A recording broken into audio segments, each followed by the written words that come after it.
And welcome back to another episode of Pokemon Knowledge. So, on today's episode, I want to talk about a couple things. I guess the first thing is there's been a few good things that I've done on this channel and some that have been not great. But one of the good things that I've definitely done on this channel is I hope that I've encouraged a lot of people to grade cards, even if it's for the first time ever, just to get that experience. And whether that's PSA, CGC, ideally PSA because you're going to get the most for your money, in my opinion. Yes, depending on, I mean, even CGC has their own reasons why you could potentially use it. But there's this thing about PSA that's going on right now, and a lot of people are sharing their submissions with me and showing me how they're doing. And I forget sometimes what it's like to go through that PSA learning curve because that PSA learning curve is a real thing. And a lot of the submissions people have been sending me are pretty much exactly how you expect them to play out. Everything that they send for vintage, they're hitting sevens, eights, nines, almost no tens. All their modern stuff, they're getting, either nines or tens. Japanese, they're more or less hitting tens. And one of the things that I've seen is a lot of these people are doing really good on their grades, and it's starting this path in this hobby because I've mentioned it in the past. It's one thing to be a pure collector, but if you want to truly grow your collection, sometimes you have to sell some of the things that you're not like super attached to. Or one of the ways I kind of boil that down is when your collection itself starts to lose that collection identity, and it's sometimes good to just reassess everything you have. But when you're reassessing and more or less selling stuff into the market, in order to get the highest premium for whatever you have, especially when it comes to raw cards, that needs to be graded. So I've seen a lot of people finally going down that PSA path, and it's been fun to watch. But one thing that I've also noticed, and it is definitely part of that PSA learning curve, and this is what the first part of this video is titled, is the problem with modern grading at PSA. I'm coming to find out that a lot of the learning curves a lot of us had to experience in the past, and that one learning curve is a saying you've probably heard me say a lot of times on this channel, that race to the bottom. And if you know what I mean by that, is the race to the bottom for modern is a real thing. And we see it play out set after set. And listen, I've sat here in this chair and I've tried to figure out why this to the race to the bottom is even possible. Why is there a small group of people out there that pay absolutely crazy premiums for whatever that first 10 is that hits the market? It doesn't matter the card. Normally, that very first 10 always holds a crazy, crazy premium to it. And I've said it in the past. I would like to hope that that would stop, but honestly, this market's showing no signs of that to ever stop. But that's part of that race to the bottom. The first to the market, those first 10s, they carry that premium. Now, there are definitely people out there who have a little bit more of a head start than other people. I think of the most recent set coming out right now, Scarlet and Violet. There's a lot of people, they have distributor agreements. They've already opened up a lot of their product. They got it about a week early. So they're already starting to, send those big heavy hitters to PSA. A lot of people are doing speculation plays, looking at the different tiers.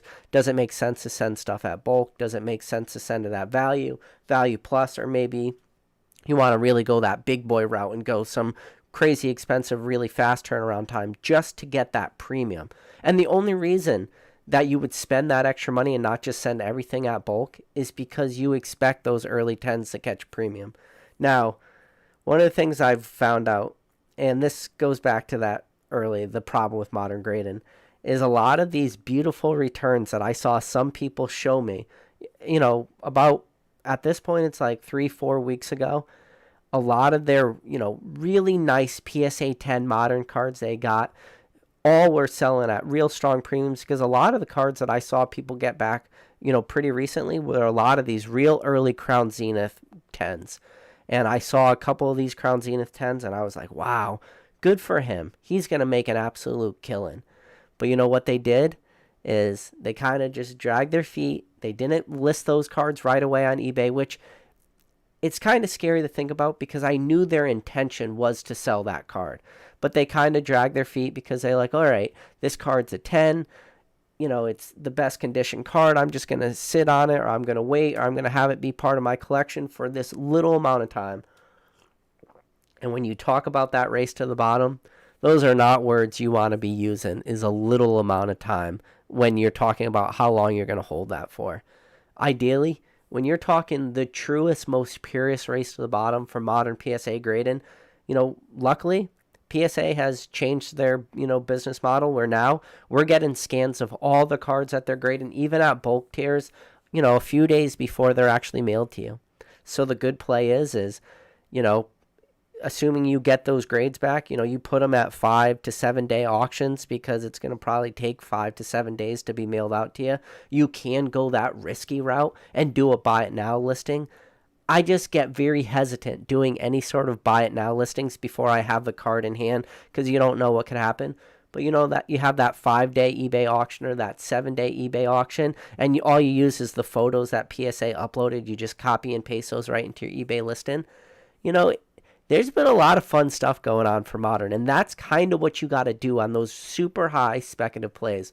But yeah, I just saw some people really dragging their feet, and listen, there's a lot of different things in this hobby that ends up just being like a learning curve for a lot of people. And I think a lot of people realize that if they are going to do that race to the bottom, that's exactly what they need to do. They actually have to be in the race. If you are not in the race, it's going to be very tough. So, yeah, I saw a couple people with some pretty awesome submissions, and I messaged them after the fact, and I was just like, hey, how did you make... And to the people out there, I mentioned it to them that I was going to talk about this a little bit and just use it as a learning curve, and they were okay with it. So it's not a shot to anybody or, poke. But, yeah, they were like, no, I understand, and they knew exactly what they did wrong. That they just sat on the card, and like I said, they sat on that card with the sole intention to sell it. It wasn't like they sat on that card as having it become part of their now personal collection. It wasn't that sense. So, and I told them, I said, listen, you learn this, and they still had a decent submission with a lot of other good cards. It's just they ended up leaving a ton of money on the table by not just kind of pushing these cards out, a week or 2 weeks early. And, when you talk about these super speculative modern plays, or maybe not even so much speculative, but just race to the bottom type plays, like, understand one thing about modern grading above all other. Populations for cards have only one direction they're going to go up for this modern stuff. And those populations are just going to go up. And as you oversaturate that market, as you dilute that market, because when you're oversaturating the market, you're diluting the buyer pool market. So there's less people to buy these cards. You're going to get people that are heavily invested into this, really need to liquidate cash, race to the bottom. That's just how it happens. And yeah, so if you guys are taking a takeaway from this video, is you need to be doing two things. One, you need to be grading your own cards. I've talked about this a million times. You should never, never, never, never, never be the one buying modern 10s. You should always be the person selling modern 10s. And now, even if you are the person selling modern 10s and grading those 10s, don't be the one sitting on those 10s kind of just waiting. And I wouldn't even call it like laziness or anything. I don't even think that was the case. It was just they got their first ever PSA submission back, which, listen, I think everybody out there in a way probably more or less remembers their first PSA submission, or maybe they don't remember every single card that was in that PSA submission, but I'm sure they could like talk about one, or they kind of remember that feeling. So, they in a way got like sentimentally attached to this very first PSA submission. And that's probably not like a great thing to do, but I think it's just part of this hobby. And I think he wasn't the only one out there that did this. I feel like there's probably other people out there are watching some of the prices of their recent cards they graded themselves go down. Or more importantly, on probably the other end of the spectrum, and probably the more extreme end of that spectrum. If you haven't taken any of my advice and you haven't been listening, and you have been the one buying modern 10s, if you have been buying modern 10s, then I'm sure you're probably seeing a lot of the prices of your modern cards crashing around you. And for a lot of this stuff, I don't really seeing that slow down in the near term. Now, there is always a catalyst. At the very early, when most of these cards are graded, prices are just going to keep retracing until eventually they hit whatever their bottom is. What that bottom could be a long ways down. So I mean, there are always buying opportunities for certain cards in PSA 10s if you don't want to like do the headache of trying to source that card yourself, grading it yourself. Like it's that card we talk about all the time is give me an indicator of how strong this market is. And one of those cards that we talk about in like both a positive and a negative is that promo from Champions Path ETBs, the Charizard V promo. That promo is like one of those very weird cards that it's going to still cost you, $10 to source raw. It's going to cost you $15 to grade. So you're all into that card for $25. And, assuming that's you hit a 10 and you don't hit a 9, because if you hit a 9, you more or less, you're going to lose on that card. So you have some people are like picking that card up at $35, $40, and they're saying the reason why I'm picking this card up is because of that convenience fee. I know I got to spend $10 to pick it up raw. I know I got to spend $15 to grade it in a 10, and if I hit a 9, I lose. And like that's one of the cards people have started to make this argument like maybe that's just where this card's going to be forever. Does the Charizard V promo from Champions Path ever, in a 10, ever get below the cost of grading? The answer is probably no.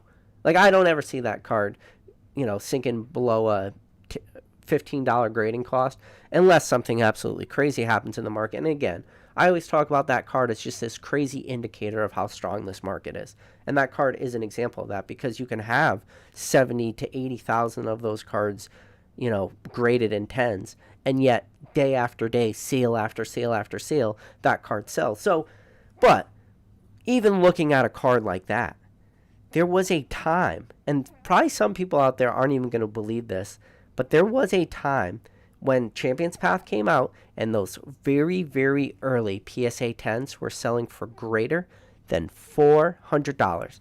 Think about that number. Greater than $400. That ETB itself costs $49.99. You got that promo and then 10 packs of Champions Path with it. $49.99. Grading back then was a little bit more expensive because it was still, when PSA shut down. Well, I guess not really. Champions Path came out in 2019, right? 2019? Has it been that long? Champions Path came out in or did it come out in 2020? Either way. PSA didn't close down until early, like January, February 2021. So grading costs weren't too high, but like that is a card that is an example of race to the bottom until eventually it might be hitting its all-time low. It might have already hit it. It's really hard to say. Now, if you graded that card with other card companies like a CGC during the CGC bulk time where they were only handing out 8.5s, only handing out 9s, if you graded your Charizard V promo from Champions Path with CGC, that card might be kind of like worthless in a way. It might just, and it sucks too because you can't even like crack that card out, because if you spent $15 to acquire that in a CGC slab, that 9 that's going to be a 10 at PSA, you crack it out, you still got to submit it to PSA, so now you're all into that card for $30 and forget about it. But I feel like there's a lot of people making that mistake right now. So the second part of this video is Brilliant Stars reprints. So no matter what anybody tells you, I do like Modern. I do like investing in Modern. But I will tell you right now, Brilliant Stars, in my opinion, always in a way was handcuffed. And I've mentioned this before. The reason why I feel Brilliant Stars was handcuffed is because it was available on PokemonCenter.com for so long at that $143.99 or $69 or whatever that price is. Whatever that MSRP retail price is on PokemonCenter.com. And yes, on TCG Player, we did see booster boxes creeping up to like the 180. Listen, I have no clue why that happens, why the market allows that when you can just go on a different platform, get off a TCG Player and just go buy that same booster box on PokemonCenter.com. You're guaranteeing it's real. You're guaranteeing your free shipping. You're guaranteeing all the stuff. I don't know why people do that. Listen, I've never understood. I've talked about it a million times. But either way, even though that price is $180 on TCG Player, it was really handcuffed by being available on PokemonCenter.com. And not only was it available on PokemonCenter.com for a while, it was available even after those booster boxes were no longer available at distribution. Now, what we're seeing happen is finally we got probably our first real confirmed booster box reprint, And when we talked about booster box reprints, we threw out the sets that made the most sense. And Brilliant Stars always came into that conversation as one of the sets that makes the most sense to reprint because it is a still high demand set. The prices was kind of starting to run away again, still being handcuffed by PokemonCenter.com. And then probably the only other booster box that really ran away in price was Evolving Skies, and that was still speculative of whether or not that's going to get a reprint. Time is still going to tell. I'm telling you, we're going to have the reprint conversation. The reprint window is probably still till September of this year minimum. So there's still a little while to have this conversation. Now we're seeing Brilliant Stars booster boxes be reprinted. They're now available at distribution again. I don't think any of these things have shipped out yet, but people are just, more or less finding out they can order these. I don't know if anybody's got them yet. So what's going to happen in the near term with these booster boxes? Prices are only going to go one direction, right? Prices are going to go down.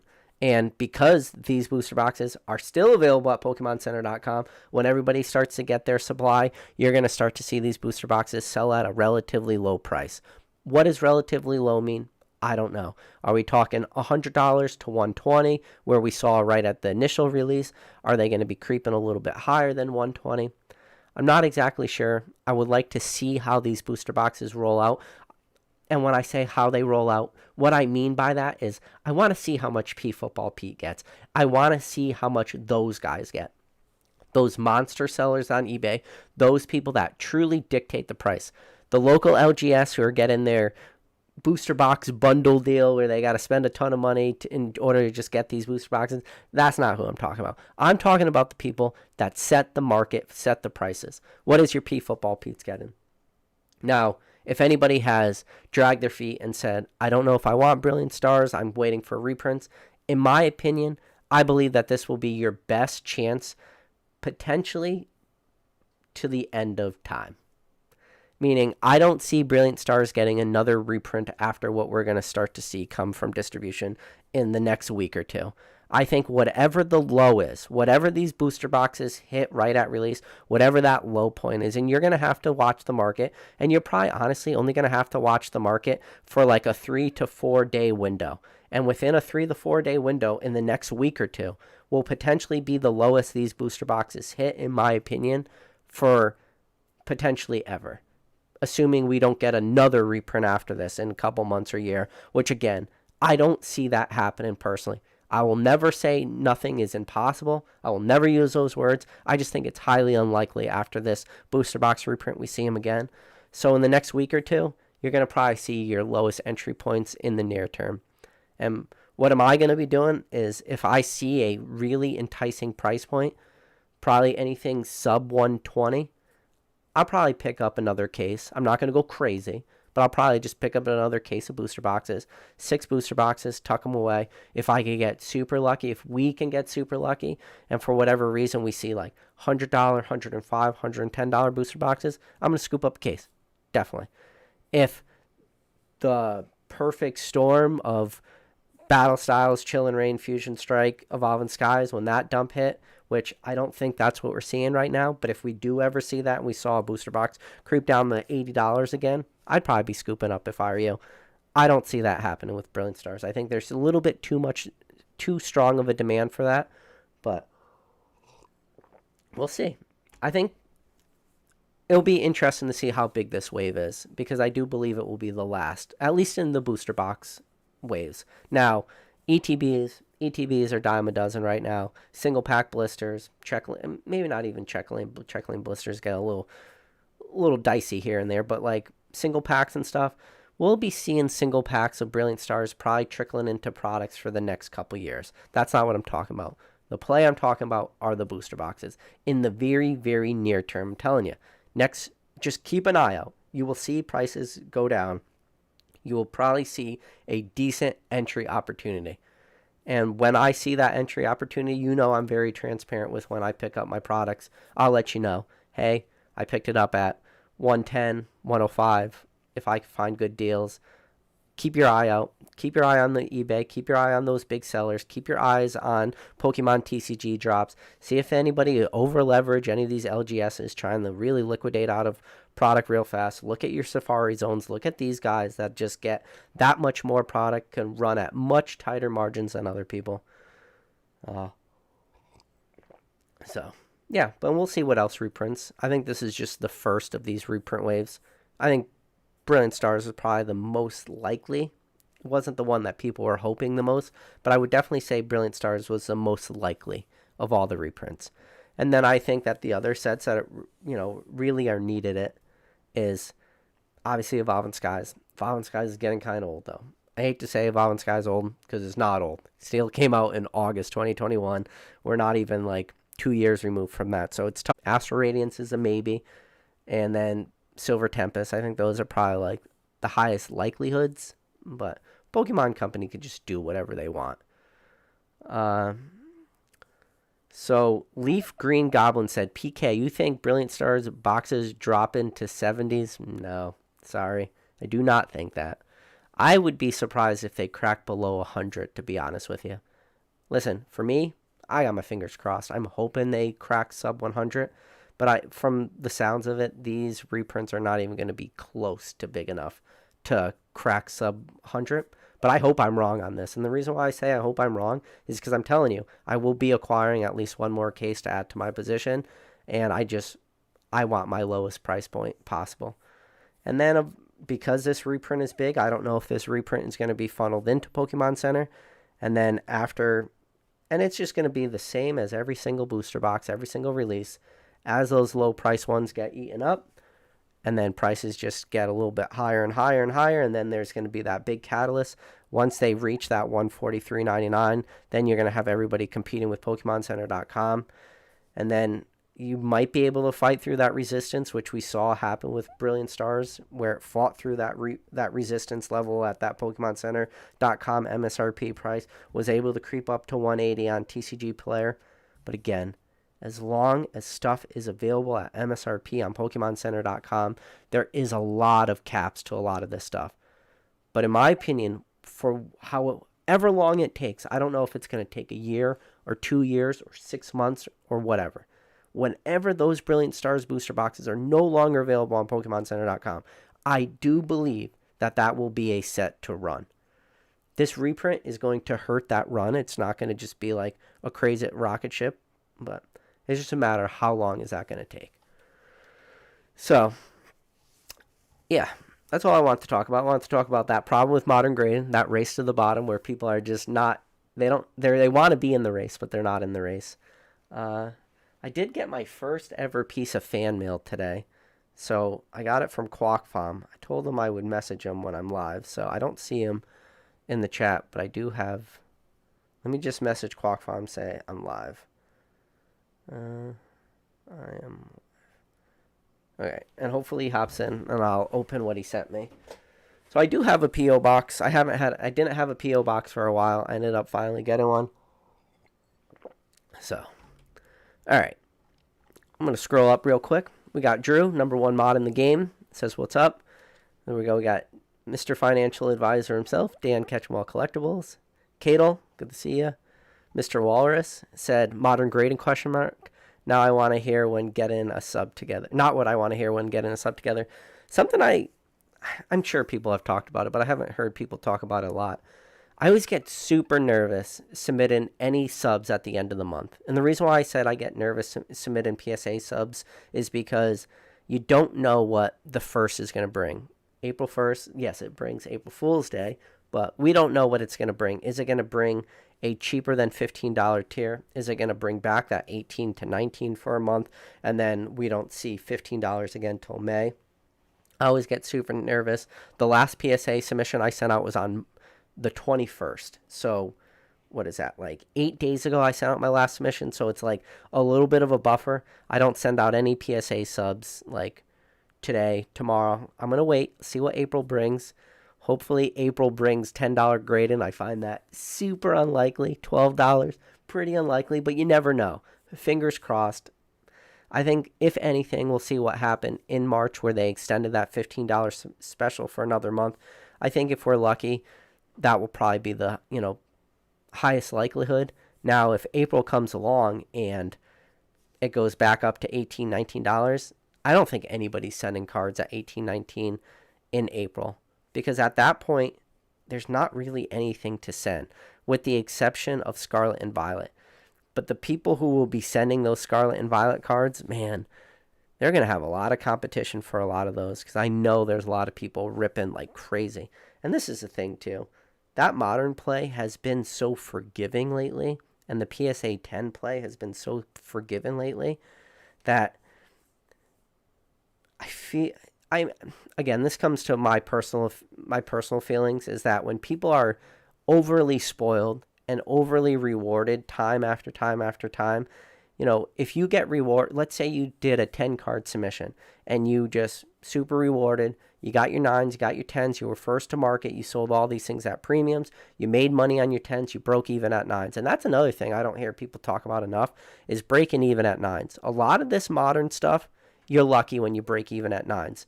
That's when you got to be picky. You got to know what cards you're sending.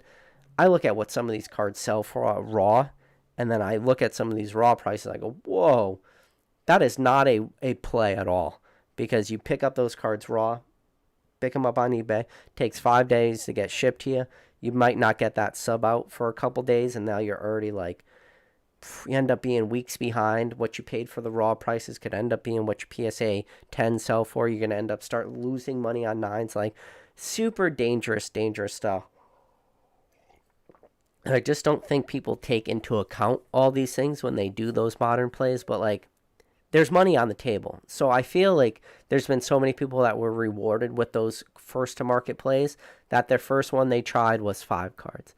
Then the second one they did was 10 cards. And then the third one they did was 20 cards. And they're like, okay, I made money doing this with 5 cards. I made more doing it with 10. I made even more doing it with 15. So they're like, the next one I'm going to do is I'm going to start cracking booster boxes. I'm going to do this single play. I'm going to go crazy. I'm going to do it myself. I'm going to make all this money. And then they just get over leveraged into these grading plays. And then it just takes that one fucking dick grader at PSA. And we've all know that one person. We've all had it happen where like you hit your 9s, you hit your 8s, and you just go, oh no, what have I done? I just have a feeling that, and then what happens? You get those 8s, you get those 9s, and then you start, more or less, all those plays you did were washes. So that 5, that 10 card, the 15 card, all those where you made all that money, you made all that profit, that all just becomes a wash in the end, and that's where it comes to. You got to be picky with the cards you're sending. You got to get good at pre-grading, but the problem is you get rewarded time after time after time, and you realize, like, okay, some of this stuff, like, there's no downside risk to it, because you just keep getting bailed out. You keep getting rewarded until you don't. Does that make sense? And I hope that makes sense to everybody. Like, you will get bailed out and you will get rewarded until you don't. And when you don't, like, the crash down could be a lot faster than that gradual rise up. Where I told you it took you multiple submissions over multiple sets to get to where you are. I'm not saying this is going to happen to everybody. I'm not going to say this particularly could happen to anyone. But just be mindful that this is always a possibility out there, that you can be destroyed by these plays. Listen, sometimes you got to do as I say and not do as I do, because what I'm doing versus what I'm saying are two very different things. I love the race to the bottom to a fault. So, and the reason why I love that race to the bottom is exactly what I told you. All the dangers I said is that I've been rewarded time after time after time, and probably need to stop being rewarded on some of these plays. I think about some of the super modern plays I talked about. I mean, before any of this background existed, when I was still upstairs on my couch with the photo behind me of the Rockefeller Center, one of the promo plays I talked about before I got any of them were real early plays. When we talked about Scarlet and Violet, the SV001 promo, talked about that play before like anybody had even got a single one of them. And I said, if people were like, PK, you got any plays? I'm like, well, this will be a play. And look at how that play worked out. Nobody lost money on those, especially when you were real early in the market. Another promo play I talked about that was like really hard to lose money on, special delivery Charizard plays, free cards, trying to think other like promo plays I talked about. On the ball Pikachu's right at release, what my early 10s sold for, crazy. Early 10s sold. I had like a big submission. I only had to sell like 2 of my on the ball Pikachu's in a 10 to pay for everything, pay for my grading fees, pay for all the raw cards. It was crazy for a time, because at the very early time of those on the ball Pikachus, you could pick them up at $20 as long as you found sellers selling them in bulk lots. $20 a piece. Those on the ball Pikachus fucking printed. Even in nines, they were selling. I mean, nines have dropped a lot since then. Tens have dropped a lot since then. But again, this all goes back to that race to the bottom, right? So what you're selling stuff right at release versus what you're going to sell stuff at now today, drastically different. But those are one of those weird cards too, where right at release, most abundant of those cards, you can get them for the cheapest possible price. And I talked about this when I talked about that on the ball Pikachu play. I said the store's name was Game, not GameStop, just Game, Game. They're a UK company. I said, listen, your best chance to get these right now are going to be when they're still handing these things out. The second they stop handing these things out, you're going to start to see the raw prices of these start to gradually start ticking up, and you're going to see the graded prices of these start to tick down, because that's just the way things work. You know, like graded prices are always the highest when they're most abundant raw, and then the graded prices are the lowest when they're the least abundant raw. I don't know why that happens. It just happens. So, but that was like one of those plays. All right. Eddie Tepox says, I sent some Yu-Gi-Oh cards to PSA, and I thought it was pretty good on pre-grading, but not on this one submission I got back. Haha, sucks. Yeah. So we got Jay in the chat. Good to see you, Jay. Felipe de Sosa. Yamamoto said, I love PSA 9s. Great cards at a reasonable price. So if you are a collector and you are a buyer, PSA 9s, there's a lot of good PSA 9 plays. So this is the thing. I don't like CGC. Old cert CGC 9s, I really like old cert CGC 9s. Old cert CGC 9s are anything 3-8 and earlier. So your first two numbers, 3-8s and earlier. 3-7s are really nice. A lot of those 9s. Now, this isn't just an across-the-board like blank statement. You still have to look at the card. You still have to see a front and back photo and make your own decision. But there's a lot of CGC 9s I really like. If you are strictly a collector and you like good condition, I've cracked a lot of CGC 9s at this point, and a lot of those have crossed over the PSA 10s. And recently, too, I cracked a couple PSA 7s and 8s and submitted them to PSA in my most recent return and got higher grades on them. So it still happens, even within the same grading card company. Like I said, I cracked a PSA 8, just resubmitted it, got a PSA 9. So you could still do it. Just know what you have. No, it doesn't make sense. Is it worth it, whatever you're sending? You know? The Aurora Ryzen said, buy PSA 9s. It's all good in the hood, yeah. The Aurora Ryzen says, go for low pop grading. Low pop grading is a sweet spot. The only problem with low pop grading is you have to source the cards. You have to find the cards. So that's why the title of this video is the problem with modern grading with PSA and not the problem with like vintage or niche grading with PSA. And I think a lot of that is more just the problem is sourcing. Or you could get super unlucky, like when PokeRev was on my channel and we talked about like how he just got destroyed at PSA again and all those 6s. So it definitely happens. TKK Collector said, did we talk about the Black Label Green Ninja from Celebrations yet? Oh, God, I don't even want it to. So the funny, I've showed a lot of the Green Ninja Gold Star plays I've tried to make in the past. That was just one of those promo plays. Problem is English print quality for those was not great. Those Gold Star Greninjas were not easy to grade.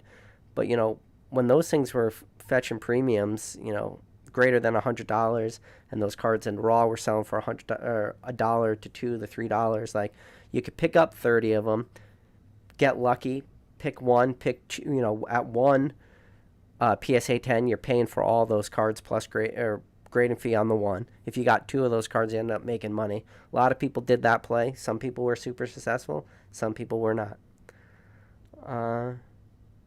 So Catch 'em All Collectible says, paper hand auctions win the race to the bottom. Promote those bins. I love the paper hand auctions, Dan. Listen, we are not talking about niche plays, Mr. Dan Catch 'em All Collectibles. We are talking about mass-produced modern stuff. Like, Crown Zenith plays. Oh my god. I'm spacing on the guy's name, but who was, I'm sure he's in the chat right now, but who is the person who, I talked about this for a while in my chat. It was the full art Pikachu from Celebrations, or not Celebrations, the full art Pikachu from Crown Zenith. He sent it away at $75. He hit the 10. He sold that card for $530. The secret rare Pikachu from Crown Zenith. The same card that you get out of the Precious Collection box from the Japanese version, but the Crown Zenith English one. Sold it for $530. What's a PSA 10 of that secret rare Pikachu selling for now? I'd be surprised if it's like 120.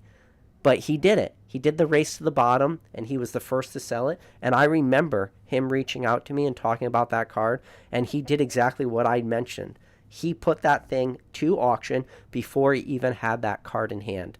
I don't remember if he did a 5-day or 7-day, but I talked about that card. I had it saved on my watch list for a while. Dude killed it. Made a ton of money doing that ultimate race to the bottom. I forget what his name was. I could go through my messages. Sorry if he's out there listening. So Yamamoto said modern Sword and Shield pops are scary. 10K for the Charizard premium promos. Moonbreon is 5K. Is it even smart to hold these, or demand high enough it won't matter in the end? Listen, I'm not buying modern 10s. I'm selling modern 10s. People have asked me about how I feel about grading in the past. And for me, grading comes down to one simple question. Can I source this card again in the future? And can I grade this card myself in the future? And I don't mean, is it going to take me a year, 2 years, like, to source this super niche-y, super vintage, like, hard to find card?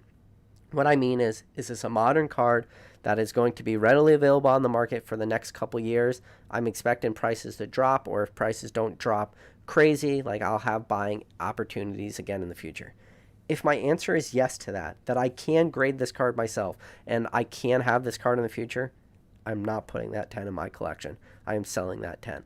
That's why I talk about this all the time. You should never be buying modern 10s. You should always be buying modern 10s. Now, what does this mean for all these modern 10s? I think that's kind of what your question's asking. Is demand high enough it won't matter? I don't know. But I don't care, because I will not be owning these cards. If I really wanted a card with the potential to grade it in the future and put it in my collection, I'm picking that card up raw. And I'm not just picking up one of those cards, I'm picking up like 5 of those cards. And I'm sending all 5 of them to PSA.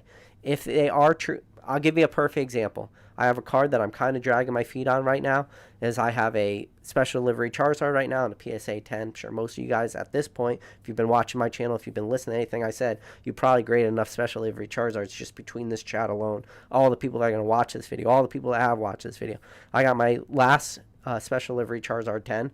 I'm kind of just sitting on. I'm hemming and hawing what to do. I have a bunch more that I can grade, but everything that I haven't sent to PSA already, right there, that's a stack of like a bunch of special delivery Charizards just stacked next to each other.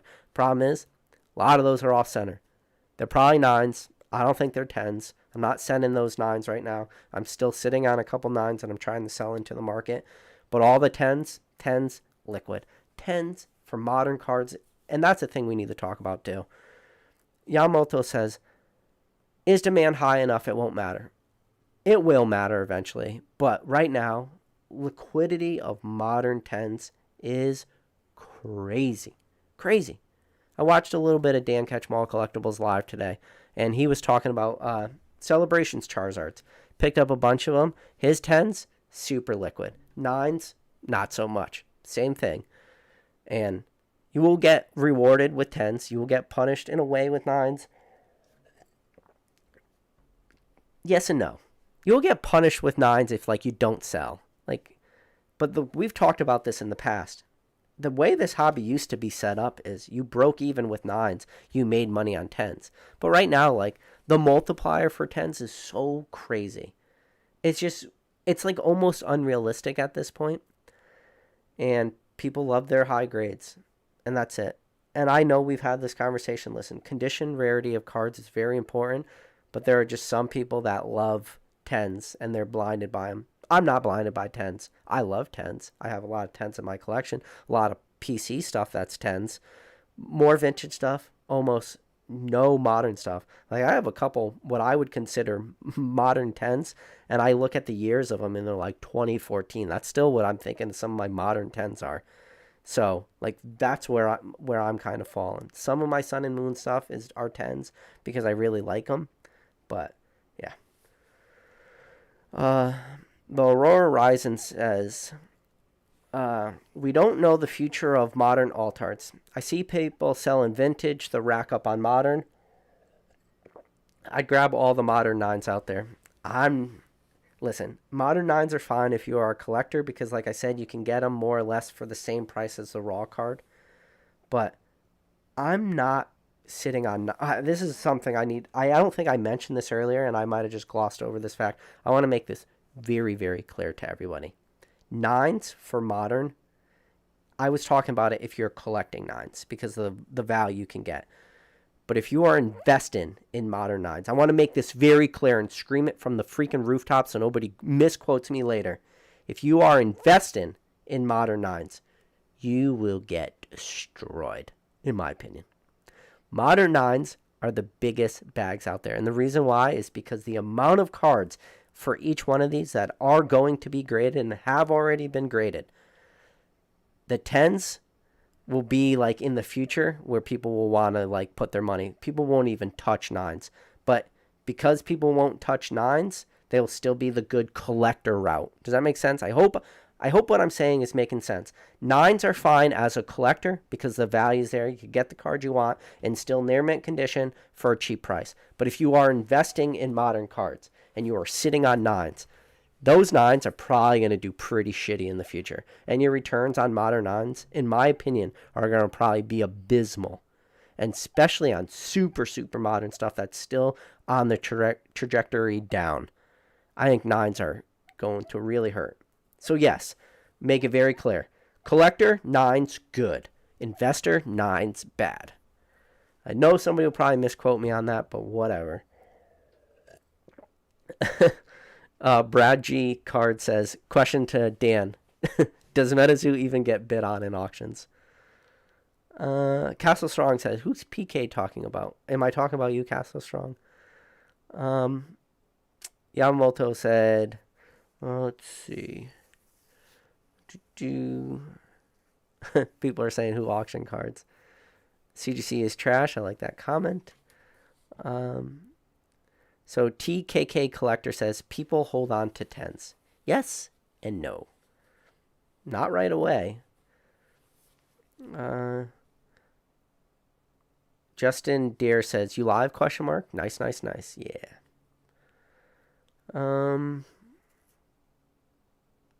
Aurora Ryzen said, I got a 9.5 CGC Hidden Fate Zard. I was so pissed. Yeah. 9.5s are just like a kick to the nuts. You know it's a 10 at PSA. You know you're not going to get the PSA premium, but Aurora Ryzen says, what up, PK? Over here from CTR, but you speak in truth.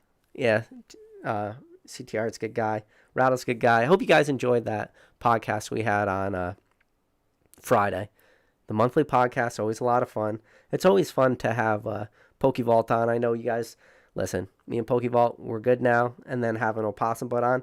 One of the things I had people asking over and over and over again saying, you guys should really bring Opossum Butt on. You really should bring Opossum Butt on. And like, me and Rattle were just telling everybody, like, he's already been on the podcast. Opossum Butt, him joining on Friday, was the second time he was on the podcast.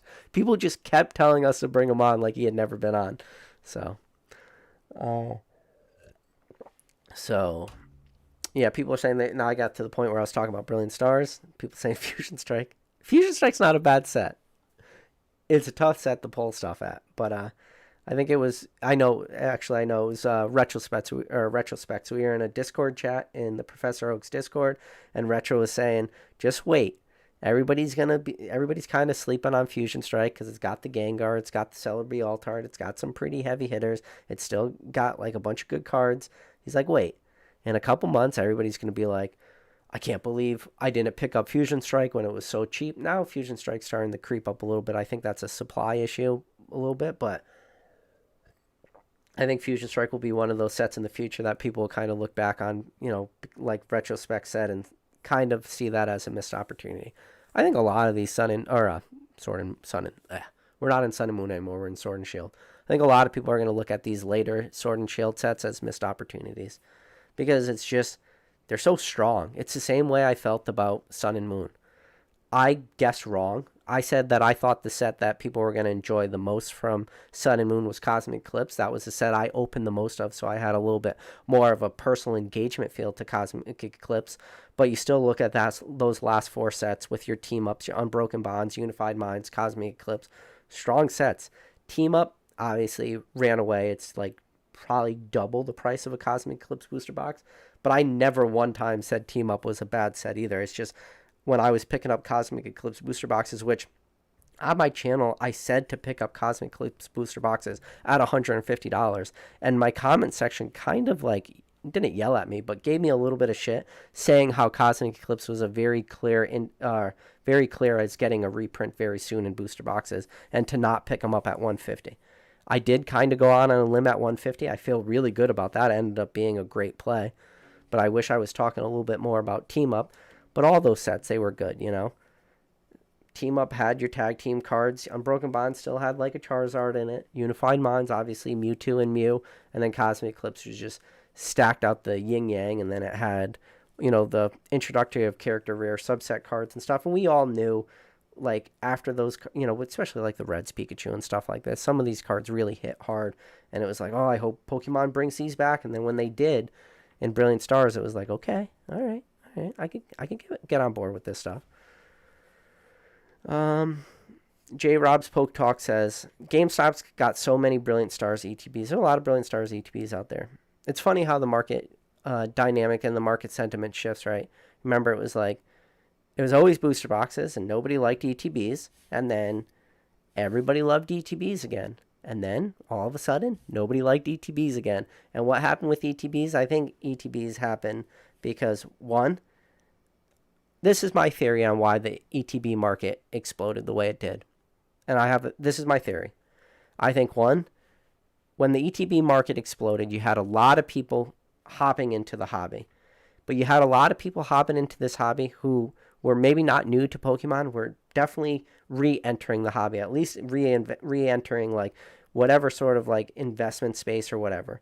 And all they saw was what was available at big box retail. What's available at big box retail is your ETBs. Booster boxes are not available at big box retail. So they saw their Walmarts, they saw their Target, they saw the products that were in the highest demand, your, Chunkachu Vivid Voltage ETBs or your Darkness Ablaze ETBs. And they weren't around for the days of the Burning Shadows on clearance ETBs. How many Burning Shadows ETBs were shoved down people's throat that people didn't want? You can go into big box retail and pick up Burning Shadows ETBs on fire sale for like $20 to $25 all day. And it didn't matter what store you went to in any part of the country. There were so many Burning Shadows ETB pumped out everywhere. Nobody wanted Burning Shadows ETBs. So there was a lot of people that were around for ETBs said, I'm not touching these things. These things are not like these great investments. But everybody that was newer to the hobby was saying how everybody else was wrong. And then, given enough time, that ended up not being super true. Now, it wasn't like this 100% across the board where like all ETBs crash. Nobody wants ETBs anymore. Like, when you look at the most expensive ETBs that exist for Sword and Shield, Rebel Clash is the most expensive ETB. The reason why Rebel Clash ETBs are the most expensive is because they just didn't have a reprint. So that is a problem of not rarity. It's just a scarcity issue with those ETBs. And you saw what were the most expensive Sword and Shield ETBs? The most expensive Sword and Shields were Vivid Voltage. They were Darkness Ablaze, but what happened was those got reprints, so it crashed the price. Same thing with Sword and Shield. Sword and Shield had massive reprints. Sword and Shield had different, like base set ETBs had different print runs with different wrapping on it, whether you had the original print run with like the Pokeball wrapping versus the reprint ones with the clear cellophane wrapping. Like there was crazy stuff. And then even like go back to Sun and Moon in the near term, like not going back years ago, but look at Sun and Moon base set ETB reprints. Reprints for ETBs crushed ETB investors. They had no clue how to handle reprints, but that was the definition of people being new to the hobby and just getting that real quick like introductory to what a reprint can do for product. And I think there's no better examples of that than Darkness Ablaze. No better examples of that is Vivid Voltage. No better examples of that than Sun and Moon Base. When the reprints are there, things get crushed. But I think what happened was everybody just saw that and they just were not familiar enough with the booster box market. Traditional route where people would go to keep sealed product. So now, again, ETBs, you can fall in this nice window, this nice sweet spot. I've told you on multiple times. I pick up one case of every single Pokemon Center exclusive ETB, going back all the way to Celebrations when I was picking up cases. Before that, I was still lucky enough to still get my Evolving Skies Pokemon Center ETBs, the Chill and Rain Pokemon Center ETBs. All those have done fantastic. The only ones that are not doing fantastic are the ones that, again, and I'll say this a million times, if it's available on PokemonCenter.com, they will not run. Prices will not go up. It will take for all this product to no longer be available on PokemonCenter.com for these to go up. But all those super expensive Pokemon Center ETBs, especially like Evolving Skies, that's not a rarity issue. That's a scarcity issue. They were just very scarce. They were very tough to get at a time. You know, I've talked about this before. Those Evolving Skies ETBs, they were limits of 2. There was a 2 different artwork. If you were lucky enough to get one set of 2 in your cart, you're only able to check out those 2. When you went back to get the other artwork set, like the site kept crashing, people weren't able to check out. They're only available for like an hour or 2. There was a very small reprint of those. Now, you guys, if I were you, keep your eye out on PokemonCenter.com for another restock of Pokemon Center ETBs. Listen, some people message me. Some people have seen some indicators that could potentially have like a restock of Evolving Skies Pokemon Center ETBs. Keep that in mind. Keep your eyes out. Evolving Skies Pokemon Center ETBs in the next week. If it does get restocked, this is just all theory. None of this is based off of fact. This is all just one person's theory, and I saw like why they think that theory. So there's a little bit behind it. People saying when styles combined in all new strategy. So John Paoline says, I hope they don't nerf the rates like they did in Evolving Skies when it was reprinted. The already tough pull rates became absolutely abysmal. I wouldn't say that. I've seen somebody pull a Moonbreon out of one of the new code card packs, so I don't think that's really a thing. I think if you're just talking about poor pull rates, maybe you're thinking about Rattle, but even on Rattle's most recent stream, which, you know, thoughts and prayers to our friend Rattle Pokemon out there. I know he's going after that Moonbreon hunt, and it's not been an easy thing for him to do. It's been a uphill battle, but you know, he's still out of 200 packs. He still pulled, I think it was like he only pulled 2 Altarts. He pulled 2 Glaceons. I think he pulled the Glaceon VMAX Altart and he pulled the Glaceon V Altart. That Glaceon V Altart was crazy OC. It was like one of the most OC cards I've seen. And it's sad he doesn't grade those. He'll probably end up selling it raw. But yeah, the pull rates are still similar. It's just that he hasn't pulled that one chase card. So Justin Dare says, I definitely agree with you, PK. I don't get why people like Rudy are so dang negative on possible reprints, although I know certain people want to make as much money as they can, so they say no reprint. Yeah, I mean, we're seeing a reprint of Brilliant Stars. I don't know how many people out there told you that reprints of Brilliant Stars booster boxes were not going to happen. We're seeing them happen right now in real time. Is this the only set that gets a booster box reprint? I don't know. I don't have a crystal ball. As much as I wish I had that Pokemon crystal ball, I do not have it. Green Goblin says, how excited are people from Scarlet and Violet? It's a skip for me personally. So picking up my 2 booster boxes, as always, one for myself, one for my kid, and that's about and then I got my case of Pokemon Center exclusive ETBs coming to me, but I had pre-ordered those before I even knew what was in the set. So Aurora Horizon says, I'm hoping they make hits easy to get to drive down prices because I collect because I love the cards. Yeah. If you love I mean, right now it seems like Scarlet and Violet has some really crazy pull rates right now, which will be very interesting for that race to the bottom. If everybody are getting these really good cards, it'll be interesting to see how fast they go down. Leaf Green Goblin says, Crown Zenith has spoiled me. So Crown Zenith was one of the very, very few modern products that I've opened up like more than 0 of. So for Crown Zenith, I opened up one of the Pikachu VMAX premium collection boxes and then 2 of the ETBs for me. I don't open a lot of modern, so that was actually a lot. It was fun. I got the experience. I just opened the packs with my wife. You know, ETBs come with the 10 packs. So I gave her 5. I gave me 5. We would open up packs. It was like a lot of fun. It was so much fun that I opened up a second ETB. And like I said, that Pikachu VMAX Premium Collection box, mainly because I wanted to grade the promos. Both my promos were ungradable. They're still in a pile over there. So that was kind of a waste. But John Paladine says, Vivid Voltage, Rebel Trash, and Darkness Ablaze were 3 of the worst sets ever created. Whoa, John, that's a tough one. I would say no to that. Like, Rebel Clash still has, like, you know, your, I guess, Empoleons, and then Darkness Blaze, while it's just a VMAX, still got a Charizard in it, and then Vivid Voltage was still, like, you know, the Chunkachu, still had the full art V Pikachu. It still introduced Amazing Rares. People were all about Amazing Rares, you know, there was... And they picked really good Pokemon for the Amazing Rares, you know, like the 3 from Vivid Voltage that probably, I mean, yeah, there's like the Zacian, Zamazenta, but the 3 that really stick out are, you know, the Jirachi, the Celebi, the Rayquaza. Like, there were some good Amazing Rares in there. And the Amazing Rare, I don't know how you would call that artwork. It was like the graffiti style artwork. It was very similar to like almost the way the Gold Stars felt, where those Pokemon were jumping out of the border themselves. They were solid cards. Let's see. Justin said, I hope we get a set with Togepi alt art.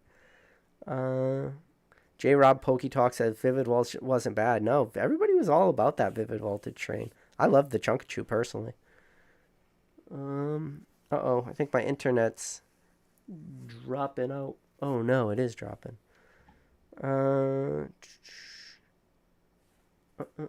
Let me know if the internet's rough for you.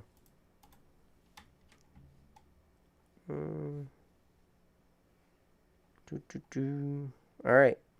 So, I don't see Quaffam in the chat. And let me know if you guys are experiencing lag on your end.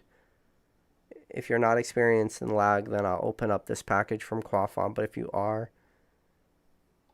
oh, wait. Oh, I do see Quaffam in it. Let me know if we're getting enough internet. Hopefully we should be good. All right. So, I'm going to open up this. I don't know if this will actually work. I'm just going to ask the chat if there's lag.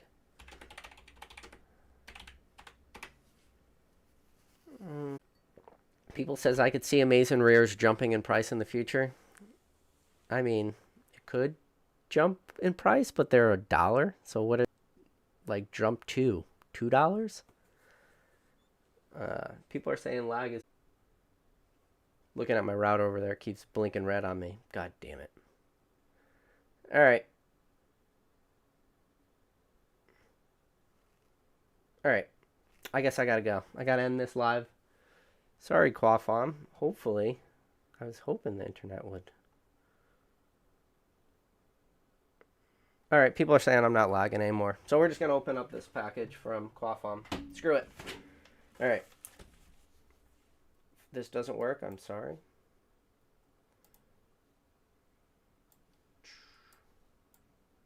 Alright. Yes, I do use a crappy PSA card as a coaster. Don't judge me for that. Alright. Opening this up. No, I'm not going to show his address. I don't want to dox Quaffam. But yeah, this is my first ever fan mail that I got, so this is pretty cool. Alright, we got the inner bubble mailer with the bubble mailer. Make Make sure I don't cut whatever this is. Alright. People are saying PK moved and it lagged again. A lot of buffering. Oh, people are saying it's bad. Oh no. Hopefully the replay isn't bad. That's what happens when you get that cheap internet. Dude, these... Oh, my camera sucks. But these are so awesome. Do you see that? It's like the turtle van with Squirtles. And you got the Blastoise, and then you got the Squirtle. Oh, that's awesome. That is so sick. The turtle van, but Pokemon. Power Rangers mashup set. What? These are so sick. Oh, that's sick. I guess this is his buddy's code who made these. You got the Green Ranger, Blue Ranger, Black Ranger. You got like the Gengar in the background. The Yellow Ranger, Pink Ranger, the White Ranger. Oh, dude, these are so sick. Thank you, Quaffon. This is awesome, man.